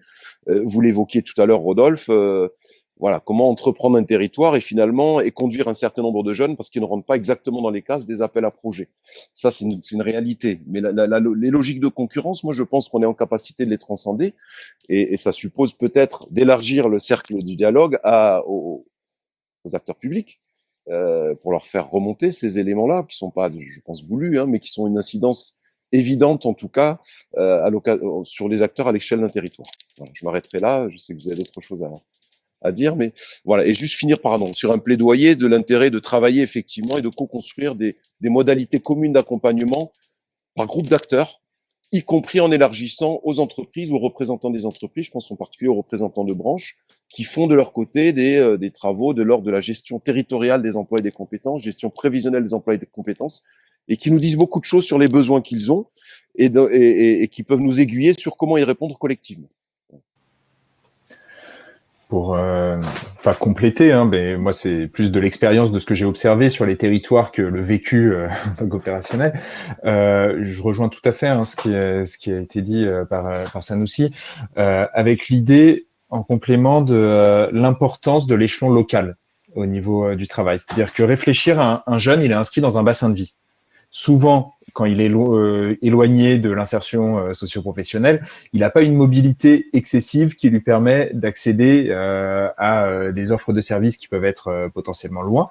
Et donc, l'idée, c'est que oui, tout le monde travaille un peu en concurrence, va se toucher les mêmes jeunes, mais à l'échelle du bassin de vie, il y a tout intérêt à collaborer parce que tout le monde se connaît, tout le monde sait quel est acteur. Le rôle du bouche à oreille est extrêmement important. Et si jamais il n'y a pas ces collaborations, ça va vite se savoir vers quelle structure ne joue pas le jeu, et y compris auprès des jeunes. Et ça, c'est des choses que j'ai vécues, hein, que j'ai observé en tout cas, des jeunes qui étaient là. Non, mais on sait qu'il faut pas aller vers telle structure parce que de toute façon, après, on n'en sort rien, on parle avec personne et en fait, il y a eu des mauvaises expériences. Et en fait, je pense que la plupart des structures d'insertion professionnelle, je parle à l'échelon local, ont tout à perdre, en tout cas en jouant la concurrence, même s'il y a effectivement des appels d'offres où il y a des possibilités d'être directement en concurrence. Mm-hmm. Et je rejoins aussi ce qui a été dit sur la logique de parcours, sur la notion d'ensemblier, c'est-à-dire qu'aujourd'hui, la plupart des appels à projets publics, parce qu'il y a aussi le côté privé, mais la plupart des appels à projets publics nécessitent des pluricompétences et de construire des parcours d'insertion. Et donc là-dessus, faire des réponses communes entre plusieurs structures, et c'est des choses qui ont été largement encouragées dans le cadre de l'appel à projet repérer et mobiliser les invisibles, dans le cadre du PIC ou dans le 100% inclusion, où on disait, il faut construire une réponse globale à l'échelle d'un territoire, et donc travailler ensemble pour nous faire l'offre la plus appropriée, pour qu'il réponde à l'ensemble des besoins et sur un temps moyen ou long, pas juste à un moment T. Et là-dessus, il y a forcément de la place pour que tout le monde travaille en collaboration, y compris dans des réponses à appel à projet. Appels à projets qui sont formulés de façon à ce que ce soit possible, cette collaboration. Aujourd'hui, c'est même souvent encouragé, ça peut être un argument de poids dans les candidatures, le fait de ne pas travailler seul. En tout cas, pour la puissance publique. Je ne parle pas de l'ensemble des appels à projets de fondations qui peuvent avoir des objectifs spécifiques et qui peuvent être ciblés. Mais en tout cas, dans le cadre du PIC, par exemple, il y a souvent cet objet qui est encouragé. Et voir qu'il peut être un élément de jugement des projets déposés. Mathieu Ferrer de la Directe qui dit merci pour vos retours. La concurrence, entre guillemets, est une problématique complexe, notamment quand on met en face le nombre de jeunes en difficulté qui restent sans solution. Certains appels à projets incitent les acteurs à répondre en consortium pour apporter une réponse globale aux jeunes. On sent une tendance dans les appels à projets publics. Inviter les acteurs à s'organiser, notamment la forme du consortium est intéressante puisqu'on est sur un conventionnement entre acteurs, sans avoir la nécessité de créer une forme juridique. Donc on sent bien que ça rentre dans les politiques publiques et c'est une très bonne chose. Après, ça demande une forme d'acculturation de nos structures, c'est-à-dire s'ouvrir à d'autres modalités d'intervention, ça c'est une certitude, et puis ça demande des ressources propres, c'est-à-dire que on connaît la réalité de nos structures d'insertion pro, ce sont des associations qui relèvent qui dépendent en partie de fonds publics, qui ont des ressources humaines limitées et qui doivent souvent créer des ressources humaines complémentaires parce que la coordination entre acteurs, ça demande des compétences et du temps spécifique et certainement au bénéfice de l'accompagnement des publics et certainement des structures, mais ce sont des ressources supplémentaires et des savoir-faire supplémentaires aussi qui ne se décrètent pas. Donc je pense qu'il y a énormément d'alliances qui se mettent en place et qui seront probantes. Après, la question, c'est la permanence des réponses dans le temps. C'est toujours aussi une des problématiques inhérentes. Des appels à projets. Et oui, absolument, absolument. Donc c'est une tendance qu'on observe à l'heure actuelle et dont on se félicite. Moi, je trouve qu'elle est très pertinente, mais là aussi, on va créer des alliances, espérons qu'elles soient durables et qu'elles puissent être soutenues durablement, notamment ce surcroît de charges nécessaires. Muriel Avril qui nous dit, par expérience, la coopération entre acteurs est beaucoup plus facile à créer sur des territoires plus ruraux où les acteurs sont moins nombreux, se connaissent et souvent on doit faire venir des acteurs externes. Et sur la métropole toulousaine où c'est beaucoup plus complexe. À l'échelle de la métropole toulousaine, les acteurs de l'insertion pro auraient tout intérêt à mieux se connaître, parce que c'est vrai qu'il y a une telle diversité des dispositifs d'accompagnement, des acteurs qui évoluent chaque année au fil des appels à projets, qu'on a un écosystème qui évolue régulièrement et dans lequel tout le monde ne se connaît pas forcément. Donc, je pense qu'il y a vraiment un enjeu de création d'un répertoire, d'un outil qui permette de cartographier l'ensemble des acteurs et leurs activités, leurs spécificités vis-à-vis des publics, etc. Alors moi, j'ai pas exactement la même problématique parce que effectivement, en étant sur un public 15-18 ans, vraiment purement 15-18 ans, je ne suis pas forcément. Il n'y a pas cette notion de concurrence. Après, le manque de coordination, je le vis aussi beaucoup avec l'éducation nationale, notamment avec qui je devrais un petit peu mieux me coordonner puisqu'on est sur des publics de la même tranche d'âge. Après, des jeunes de 17-18 ans, effectivement, j'ai besoin ou qui décrocheraient ou qui, pour lesquels les métiers ne sont pas les bons et tout ça. Il faut que je puisse les orienter rapidement vers d'autres acteurs, sur d'autres dispositifs. Et aujourd'hui, ce que je vous disais, c'est que ça marche beaucoup par connaissance, par bouche à oreille. Les gens que je connais, je vais savoir où les orienter. C'est une personne, un numéro de téléphone dans mon portable et j'appelle et j'accompagne le jeune, je lui présente la personne et voilà, c'est encore ça se passe beaucoup comme ça. Et donc les acteurs que je connais pas, forcément, je peux pas leur envoyer. Par rapport à la discussion qu'on avait sur les dispositifs et puis sur les consortiums, nous effectivement, on répond aussi sur des choses. Je me souviens d'avoir effectivement voulu répondre à un dispositif qui demande un consortium. C'est pas simple. C'est pas encore dans les mentalités. Ça veut dire réfléchir une offre. On n'est plus dans son association à réfléchir notre développement tout seul ou ce qu'on doit proposer. Ça veut dire qu'il faut que demain on réfléchisse à il y a des choses qu'on va faire, des choses qu'on va plus faire parce que c'est quelqu'un d'autre qui va le faire, alors que c'était notre cœur de métier. Donc c'est possible, mais ça oblige, en tout cas moi, en proposant des parcours de 2 ans, effectivement, aujourd'hui, on fait aussi l'accompagnement post-diplôme, donc au projet professionnel à l'insertion. D'autres pourraient le faire, mais ce n'est pas la manière dont on travaille aujourd'hui. Aujourd'hui, voilà, on a des équipes qui peuvent le faire aussi. Donc, ça voudrait dire réfléchir différemment pour identifier d'autres acteurs.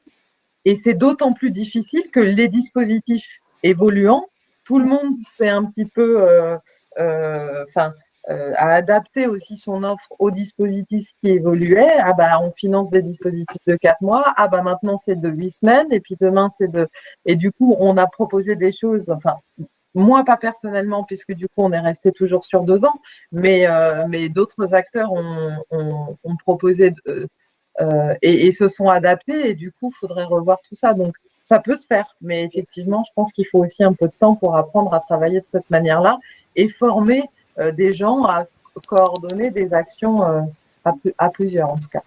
Mais c'est pas simple. Sur la même métropole, pour répondre à Muriel, c'est pas simple sur la métropole toulousaine, effectivement. Rien qu'identifier l'offre, c'est pour moi impossible de ma fenêtre. Un mot peut-être sur la coopération entre acteurs, la question de la référence, la personne référente des jeunes ou des moins jeunes en insertion dans le cadre du parcours qui passerait par un certain nombre d'associations locales d'insertion professionnelle. La notion de référence est apparue très très vite en fait dans les discussions, à savoir qu'effectivement une fois qu'on a capté, on parlait de captation tout à l'heure du public, il fallait créer une relation de confiance et qu'il fallait que cette relation de confiance elle soit incarnée par une seule personne référente qui soit garante quelque part de la prise en charge globale. Donc ça émerge souvent, et quand je parlais de ressources humaines supplémentaires, nous on avait imaginé effectivement qu'il puisse y avoir des références supplémentaires à nos structures qui soient créées pour créer du lien finalement dans l'offre. Et puis après, il y avait l'enjeu de mettre en synergie les différentes réponses qu'on apporte chacun au niveau de nos associations support, ça c'est une chose, et ça rejoint ce que disait Willy sur la nécessité de cartographier les acteurs et les offres, peut-être essayer de les mettre en synergie, ou au moins clarifier, rendre lisible l'offre de service à l'échelle d'un bassin, et je rejoins la logique de bassin, territoire, voilà, des notions de territoire, mais il y a aussi la possibilité de co-construire des nouveaux dispositifs entre acteurs.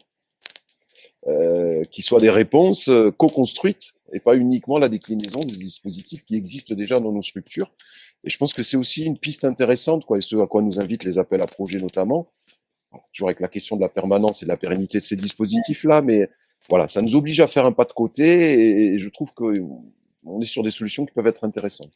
Un rapide complément sur ce volet-là et sur la coopération, c'est là on parle de l'insertion des jeunes. Je voudrais juste ajouter le fait qu'il y a beaucoup de dispositifs qui sont pas ciblés pour les jeunes, mais qui peuvent accueillir des jeunes, et que ils sont souvent oubliés dans les constructions de parcours. Bah oui, c'est pas parce que on n'est pas sur un dispositif pour les moins de 26, pour les moins de 30, que il n'y a pas eu un droit qui existe pour les jeunes d'aller dans ces structures. Et que dans les logiques de coopération ou de cartographie de l'offre de service, faut pas oublier qu'il y a l'offre de service spécifique jeune, mais aussi l'autre offre de service ouverte aux jeunes. Du coup, c'est encore plus complexe, quoi. Tout à fait. Je voulais juste vous interpeller sur les plus jeunes, ces décrocheurs, parce que à ce jeune âge, autour de 13 ans, Marina, ça vous est arrivé d'avoir rebond également, les types de rebond, d'avoir des jeunes, voilà, très jeunes, qui sont en errance. Oui, enfin moi, effectivement, j'ai des jeunes qui ont 13 ans, 14 ans, qui sont déjà décrochés des fois depuis l'âge de 12 ans. En fait, le passage en 6e, voilà, ça a sonné le glas de la déscolarisation, on va dire. Donc, ce passage ne s'est pas fait, la fin de primaire s'est mal passée, et puis voilà, donc ils n'enchaînent pas sur le collège. Donc qu'est-ce qui se passe quand ils sont à 13 ans déjà déscolarisés depuis 1 an ou 2? Alors, il n'y a pas beaucoup de structures. Moi, alors, clairement, moi, je ne peux pas les prendre parce que sur des machines dangereuses, c'est pas possible, hein, avant l'âge de 15 ans. Mais il y a cette question, oui, et il y a ce public. Alors, il y a des petites structures on va dire, de quartier, mais qui ne peuvent pas les prendre en charge tout le temps, et en tout cas pas dans la globalité de leurs problématiques. Et encore moins sur l'insertion ou sur la partie formation. Et donc évidemment, quand c'est jeune, moins jeune du coup, de 2-3 ans environ, ça arrive dans des structures d'accompagnement, ça fait beaucoup de dégâts. Il y a beaucoup de... Ah bah oui, c'est... de latence, c'est... Oui, c'est sûr. Pour aller dans ce sens, nous on a rencontré pas mal de jeunes dans cette situation en mission locale qui disaient bon bah voilà, j'attendais d'avoir 16 ans pour pouvoir aller en mission locale parce que c'était hors de question que je remette un pied à l'éducation nationale. Alors c'est par rapport à leur expérience, à leur vécu, mais le fait est qu'il y a un vrai trou dans la raquette dans l'action publique aujourd'hui d'offres de services pour les décrocheurs pré-16 ans. Parce que comme l'école est obligatoire jusqu'à 16 ans, c'est une forme de catégorie d'action sociale qui n'a pas été pensée pour l'instant. Et les seules réponses sont associatives mais assez peu structuré et surtout très peu uniforme sur les territoires. Donc là, il y a un phénomène un peu d'inégalité de ce à quoi les jeunes avant 16 ans peuvent accéder d'un territoire à l'autre parce qu'il n'y a pas d'offre de services commune publique pour cette population. Une inégalité qui vient se rajouter du coup à une précarité de ce public. Voilà. Alors, précarité au niveau insertion, parce que souvent, c'est des jeunes qui habitent chez leurs parents. Précarité, et qui, voilà. Pas d'un point de vue pécunier, hein, mais précarité dans le statut et le devenir, parce que c'est délétère. Nous avons 2 questions. Anne Sadoudé qui nous demande « Travaillez-vous de façon courante avec les personnes animant, entre guillemets, des lieux fréquentés par les jeunes, kebab du coin, café, cybercafé, galerie marchande, etc. » Pour l'insertion professionnelle, de rebond, pas vraiment. On investit les espaces fréquentés par les jeunes, mais sans passer par des intermédiaires qui eux-mêmes sont déjà dans ces espaces. Par exemple, sur les actions d'aller vert que nous mettons en œuvre, on va faire des demi-journées de repérage au centre-ville de Toulouse, par exemple, et qui permet de toucher pour le coup beaucoup de jeunes et de tout horizon, puisqu'on se rend compte que le centre-ville c'est vraiment un point de rencontre pour ces jeunes et également aussi dans les galeries marchandes, ça nous arrive également quand on rencontre un jeune, de prendre 2 minutes pour discuter avec lui et de savoir où il en est sur son projet. Mais on ne travaille pas directement avec des personnes, des intermédiaires qui sont dans ces aspects. Donc Muriel Avril, qui est de la mission locale 31, qui nous pose la question « Quelle implication des jeunes eux-mêmes dans la construction de l'offre de services pour eux ?» Nous avons expérimenté sur ce sujet à la mission locale 31 et le résultat est plutôt probant, mais là encore, cela demande des compétences pour le faire.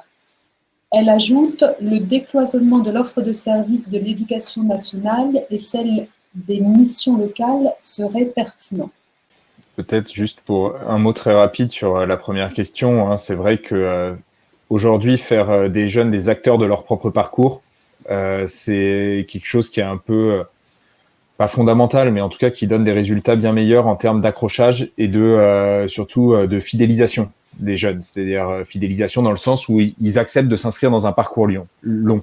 Et on voit par exemple de plus en plus de parcours d'accompagnement qui s'appuient sur des offres modulaires, donc avec certains blocs où le jeune va pouvoir choisir, moi c'est plutôt ça qui m'intéresse, donc je vais faire que ça. Non, le reste je veux pas, ça c'est peut-être votre offre de service, mais c'est pas ce qui me correspond. Et ça, c'est beaucoup plus facile pour impliquer les jeunes, de leur laisser un choix ou en tout cas une possibilité de choix, même si l'idée n'est pas forcément de donner une liberté totale, mais la possibilité de choix permet vraiment l'adhésion et le fait de pouvoir construire et s'appuyer sur un parcours long avec les jeunes. Je ne sais pas si vous avez la même sensation du côté des structures. Oui, enfin, nous, on le fait effectivement assez... Alors, on ne peut pas le faire tout de suite. Je pense que le jeune, il faut vraiment avoir pris le temps de créer ce lien de confiance et puis d'avoir déjà proposé des choses sur lesquelles il adhère et puis qu'il soit dans un climat favorable. Mais dès qu'il est dans un climat favorable, effectivement, il est en capacité de se projeter un petit peu plus et de savoir de quoi il a besoin et de quoi il n'a pas besoin. Et nous, on les met effectivement, même moi sur mon offre, quel type de prestations je vais solliciter pour les jeunes. Voilà, ce que j'ai mis en place cette année vient des discussions des jeunes l'an dernier. Voilà, on a fait les choix ensemble de ce qui était important pour eux. Voilà, donc ça, je pense que c'est effectivement important de pouvoir l'avoir en tête et de se laisser cette souplesse d'adaptabilité pour pouvoir mieux les accompagner. C'est vraiment important, on observe la même chose que Marina. On accueille des jeunes qui ont vraiment des profils vraiment variés. Ça peut aller du jeune qui a décroché en seconde, comme du jeune qui vient d'avoir son bac plus 5 et qui a besoin d'un coup de pouce au niveau du réseau. Donc forcément, on ne va pas demander au bac plus 5 d'être assidu, par exemple, sur les ateliers de TRE parce que il sait déjà faire un CV, il sait déjà faire une simulation d'entretien. Donc on doit être en capacité de proposer, d'adapter un peu le parcours à un moment donné. Et par contre, ce qui est vrai, ça n'intervient pas d'entrer dans l'accompagnement. Il y a besoin d'une période pendant laquelle on va créer le lien de confiance, pendant laquelle les éducateurs vont vraiment juger de l'autonomie de la personne et vraiment de ce qui est important pour elle à travailler ou pas. Et à partir de ce moment-là, on va individualiser un peu plus et on lui laissera le choix de participer à tel ou tel atelier. Je rejoins tout à fait ce qui a été dit. Hein. Les publics en insertion sont pas des sujets hein, qu'on mettrait dans un dispositif comme ça et qui seraient transformés à leur insu ou malgré eux. Ça ne fonctionne précisément que parce qu'ils sont acteurs et en tout cas tout l'enjeu il est là. Hein, et de mon point de vue, ça part et c'est ce qu'on fait bien. Et je sais que l'ICAM travaille comme ça aussi. C'est comment on établit un bon diagnostic avec le jeune de sa situation en mettant clairement les choses, les axes d'amélioration, les points à améliorer en tout cas, ou les montées en compétences comportementales ou autres, et de faire un point régulier avec eux. Je pense que faire un bon diagnostic initial, c'est aussi la base d'un bon accompagnement qui garantisse l'implication d'un jeune. On peut pas lui mentir, on peut pas le transformer malgré lui. Il faut qu'il soit confronté, c'est très positif, à ses propres évolutions, ses progrès. On parle souvent de confiance, de remobilisation, de valorisation. Je crois que c'est important. On a aussi affaire à des publics qui sont cassés, qui doivent engendrer de la confiance en eux, pour commencer, de la réussite. Donc voilà, comment on valorise, en partant des diagnostics initiales, les réussites, mais comment on est capable de pointer du doigt aussi les non-réussites et ce qui permet en temps réel de trouver du sens dans les modulations du parcours, dans le fait d'appuyer sur telle partie du dispositif ou de ne pas appuyer sur tel autre, comme le disait Weedy, ben tiens, c'est pas la peine d'aller sur l'accompagnement, la technique de recherche d'emploi, tu as déjà tous les attributs. Voilà. Vraiment, l'acteur et une pratique de dialogue entre les accompagnateurs et les publics, mais c'est leur projet, c'est pas le nôtre, quoi. Donc, tout à fait d'accord avec la remarque par rapport à l'implication des publics. Je pense que c'est essentiel. Et est-ce que, moi je ne la comprends pas, la question de Muriel Avril sur le décloisonnement de l'offre de, enfin la question, la réflexion, sur le décloisonnement de l'offre de services de l'éducation nationale et celle des missions locales. Non, on a affaire à des institutions hein, avec des programmes qui sont certainement complets, mais aussi avec peut-être assez moins de souplesse que des petits acteurs associatifs qui peuvent s'autoriser à sortir d'une ligne directrice ou de compétences qui leur sont octroyées a priori comme ça. Donc, je comprenais la question comme ça. Est-ce qu'il ne faut pas aller chercher des acteurs qui amènent de la souplesse là où les réponses institutionnelles sont nécessaires, mais parfois peut-être un peu rigides? Je ne sais pas si j'ai compris les choses comme ça de la bonne manière, mais je pense qu'il y a un autre volet qui globalement apparaîtrait assez intéressant. Souvent, c'est que effectivement, ce sont deux grosses institutions qui portent des offres de services assez importantes, hein, parce que l'éducation nationale, c'est pas juste aller en cours. Hein, il y a aussi tout un tas de dispositifs qui existent, hein, que ce soit les plateformes de suivi ou d'appui aux décrocheurs ou autres. Voilà, exactement, ou autres dispositifs. Et donc là, il y a eu la précision de la question, donc effectivement, je suis tout à fait d'accord. Pour aller jusqu'au bout de mon idée, il y a l'idée que ce serait intéressant de pouvoir mobiliser seulement une partie de cette offre de service pour des jeunes qui sont accompagnés par d'autres personnes. C'est-à-dire que voilà, Sanoussi parlait de l'importance du référent dans certaines structures. Par exemple, on voit dans certains territoires où ça peut fonctionner, le fait que une autre structure puisse mobiliser un pan de l'offre de service mission locale, mais tout en gardant l'accompagnement en propre, c'est des choses qui peuvent être intéressantes, qui peuvent être développées. Dans l'autre sens, faire entrer les missions locales dans les établissements, ça c'est, je pense, un enjeu assez fort. J'évoquais tout à l'heure le fait de transmettre l'information aux jeunes de l'existence de dispositifs d'insertion socio-professionnelle, même s'ils n'en ont pas besoin tout de suite, mais comment ils en aient connaissance pour le jour où ils auraient besoin de les mobiliser. Et là-dessus, l'éducation nationale est forcément le lieu le plus adéquat pour toucher un public large et regroupé, et aussi à des moments clés de la vie, comme c'était évoqué précédemment. Okay. Je reprends juste la précision. Un de Mathieu Ferrer de la TERAC qui disait, je le reformule à l'oral toujours pour cette histoire d'enregistrement de replay. Il s'agit, je pense, de faire entrer les missions locales dans les établissements scolaires. Et Muriel Avril précise sa pensée. Voilà, c'est tout à fait ce que je voulais exprimer. Oui, je pense que ça permettrait effectivement de répondre à cette question qu'on abordait tout à l'heure du décrochage précoce, enfin plus tôt les jeunes sont informés d'autres dispositifs, moins peut-être il pourrait y avoir d'errance.